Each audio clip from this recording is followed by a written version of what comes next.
السلام علیکم اسٹوڈنٹس، میں ہوں عمیر بخاری اور B S C Pakistan study کے اگلے ٹاپک کے ساتھ میں حاضر ہوں۔ ہمارا آج کا ٹاپک ہے پاکستان کے عراق کے ساتھ تعلقات۔ عراق بھی ایک برادر اسلامی ملک ہے جس کے پاکستان کے ساتھ تعلقات کوئی خاص نوعیت کے نہیں ہیں، کیونکہ جغرافیائی اعتبار سے پاکستان سے یہ دوری پر ہے اور سیاسی اعتبار سے بھی یہ کوئی پاکستان کے قریب سمجھے جانے والا ملک نہیں ہے۔ جیسا کہ اس نقشے میں آپ دیکھ سکتے ہیں، پاکستان اور عراق جو ہے ان کے درمیان ایران کی جو وسیع جغرافیائی حیثیت ہے وہ موجود ہے، اور اس کے علاوہ خلیج فارس کے ذریعے پاکستان اور عراق ایک دوسرے کے ساتھ اٹیچ ہیں۔ اس کے علاوہ یہ عراق کا نقشہ ہے جس میں ہم دیکھ سکتے ہیں کہ اس کے ساتھ جو ممالک ہیں، اس کا جو دارالحکومت ہے وہ بغداد ہے۔ دو بڑے دریا یہ اس میں سیراب کرتے ہیں، اس کو ترکی سے نکلتے ہیں اور پرشین گولف میں آ کر یہ گرتے ہیں۔ اس کے علاوہ اس نقشے میں بھی دیکھا جا سکتا ہے، سبز رنگ میں پاکستان کو دکھایا گیا ہے اور سرخ رنگ جو ہے وہ عراق کو یہاں پر ظاہر کر رہا ہے۔ درمیان میں یہ جو ایران ہے اس کی کافی لمبی سرحد اس کے اندر موجود ہے۔ عراق کے ساتھ جو ممالک ہیں اس نقشے کے اندر وہ دیکھے جا سکتے ہیں۔ عراق کے ساتھ ترکی ہے، سیریا ہے، اردن کی سرحد عراق کے ساتھ ملتی ہے۔ اس کے علاوہ سعودی عربیہ، کویت اور ایران کی سرحدیں جو ہیں وہ عراق کے ساتھ ملتی ہیں، اور تھوڑا سا حصہ جو ہے عراق کا وہ پرشین گولف یا خلیج فارس اس کے ساتھ اٹیچ ہے۔ عراق جو ہے یہ ہمارے روحانی اعتبار سے ہمارے ساتھ تھوڑا سا منسلک ہے، کیونکہ روضہ حضرت امام حسین اور کربلا جہاں پر واقع کربلا ہوا تھا وہ عراق کے اندر موجود ہیں۔ اس کے علاوہ اور بھی کچھ ہمارے مقدس مقامات عراق کے اندر موجود ہیں۔ حضرت علی کا سیاسی طور پر جو مرکز تھا وہ بھی عراق کو مانا جاتا ہے۔ بعد میں عباسیوں کا جو مرکز تھا، عباسیوں کی خلافت کا مرکز، وہ بھی عراق کو مانا جاتا ہے۔ عراق کی ایران کے ساتھ جنگ ہوئی تھی 1980 سے 1988 کے دوران، اور پاکستان اس میں ان کے درمیان جنگ بندی کروانے میں کامیاب ہوا تھا، اور ان کی صلح کروانے میں بھی پاکستان کا کلیدی کردار تھا۔ پاکستان بننے کے بعد وہاں پر جو زیادہ حکومت گزری ہے وہ صدام حسین کی گزری ہے۔ صدام حسین کے تعلقات امریکہ کے ساتھ اچھے نہیں تھے، کیونکہ عراق جو تھا وہ رشین بلاک کے ساتھ اٹیچ تھا اور پاکستان امریکی بلاک کے ساتھ تھا، تو پاکستان اور عراق کے تعلقات بھی کوئی اچھے نہیں رہے۔ خاص طور پر ایک وقت ایسا بھی آیا جب عراقی سفارت خانے کے اندر سے بڑی مقدار میں روسی ساختہ اسلحہ برآمد ہوا تھا، اور تب پاکستان نے اپنا سفیر عراق سے بلا لیا تھا اور عراق نے بھی اپنا سفیر واپس بلا لیا تھا۔ تو بعد میں عراق نے معذرت کی تو پاکستان کے عراق کے ساتھ تعلقات بحال ہوئے۔ اس کے علاوہ پاکستان کے عراق کے ساتھ اچھے تعلقات نہ ہونے کی ایک اور وجہ بھی ہے کہ عراق کے بھارت کے ساتھ تعلقات اچھے رہے، اور ان کے آپس میں جو تجارت تھی وہ پاکستان سے زیادہ تھی۔ بعد میں امریکہ نے عراق پر حملہ کیا، صدام حسین کی حکومت کا خاتمہ کر دیا گیا اور صدام حسین کو یہاں پر پھانسی دے دی گئی، جیسا کہ تصویر میں آپ دیکھ سکتے ہیں۔ پاکستان اور عراق کے تعلقات ہم نے اپنے سلیبس سے پڑھنا ہے۔ پہلی جنگ عظیم کے بعد انگریزوں نے عراق کو اپنی تحویل میں لینے کا فیصلہ کیا، تو برصغیر میں مسلمانوں کی نمائندہ جماعت مسلم لیگ نے اس کی شدید مخالفت کی اور قرارداد پاس کی، جس میں کہا گیا کہ عراق چونکہ جزیرۃ العرب کا ایک حصہ ہے اس لیے اسے غیر مسلم حکومت کے حوالے نہ کیا جائے۔ لیکن مئی 1941 میں برطانوی فوجوں نے عراق پر قبضہ کر لیا، اور ایک کٹ پتلی مقامی رہنما فیصل بن حسین نے شریف مکہ کی مدد سے عراق پر حکومت کرنے کا فیصلہ کیا۔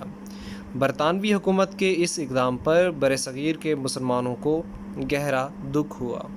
اس کے علاوہ مذہبی اور تاریخی رشتے، دونوں ملکوں کے عوام اسلام کے مضبوط رشتے میں بندھے ہوئے ہیں۔ نیز عراق میں پائی جانے والی زیارت گاہوں کی وجہ سے پاکستان کے عوام عراق سے بہت محبت کرتے ہیں۔ کربلائے معلیٰ اور روضہ امام کاظم جیسے اہم مذہبی مقامات اور زیارات عراق میں ہیں۔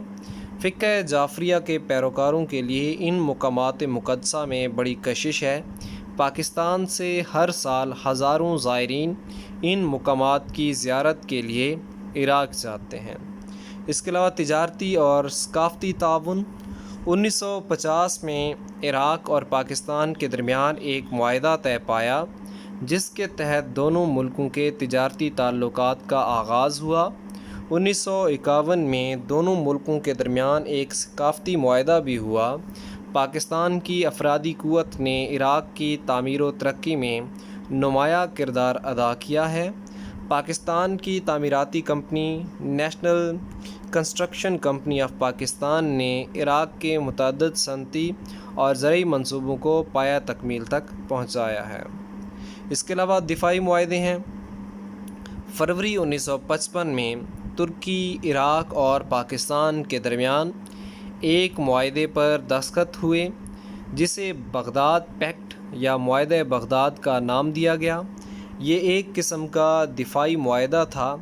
بعد ازاں برطانیہ اور ایران بھی اس میں شامل ہو گئے۔ اس معاہدے سے دونوں ملکوں کے درمیان تعلقات مضبوط ہو گئے۔ 1958 میں عراق میں فوجی انقلاب کے بعد نئی قیادت جنرل عبدالکریم قاسم نے اس معاہدے سے علیحدگی اختیار کرنے کا اعلان کیا۔ جنرل عبدالکریم پاکستان سے تعلقات قائم کرنے کے حق میں نہیں تھے۔ عراق کا جھکاؤ زیادہ تر روس کی طرف تھا، لہٰذا ان کے دور میں پاکستان اور عراق کے درمیان تعلقات کشیدہ ہو گئے۔ عبدالکریم قاسم کے بعد عبدالسلام عارف کے دور میں پاکستان اور عراق کے تعلقات میں بہتری پیدا ہو گئی۔ اس کے بعد ہے پاک بھارت جنگوں میں عراق کا کردار۔ 1965 کی پاک بھارت جنگ میں عراق نے پاکستان کی حمایت کا اعلان کیا اور تنازع کشمیر کے سلسلے میں پاکستان کے موقف کی حمایت کی۔ 1971 کی پاک بھارت جنگ سے قبل عراق کے روس کی طرف جھکاؤ کی وجہ سے دونوں ملکوں کے تعلقات پھر کشیدہ ہو گئے، جس کی وجہ سے 1971 کی پاک بھارت جنگ میں عراق نے بھارت کا ساتھ دیا اور روس کے اما پر 8 جولائی 1972 کو بنگلہ دیش کو تسلیم کرنے کا اعلان کیا۔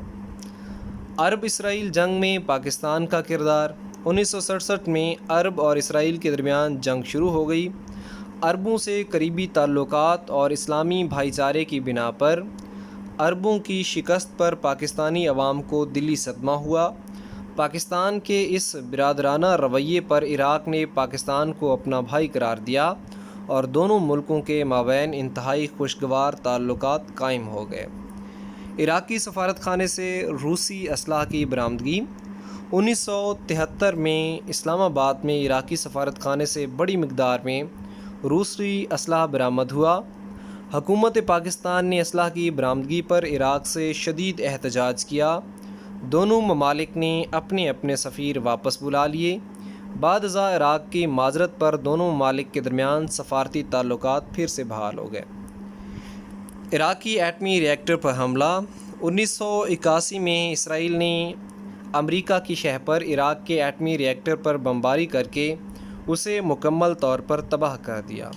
اس موقع پر پاکستانی عوام نے اسرائیلی جارحیت کی شدید مذمت کی۔ ان کا خیال تھا کہ عراق ہی اسرائیل کے لیے خطرہ بن سکتا ہے۔ حکومت پاکستان نے اس مسئلہ کو اقوام متحدہ کے اجلاس میں پیش کرنے کی بھی درخواست کی۔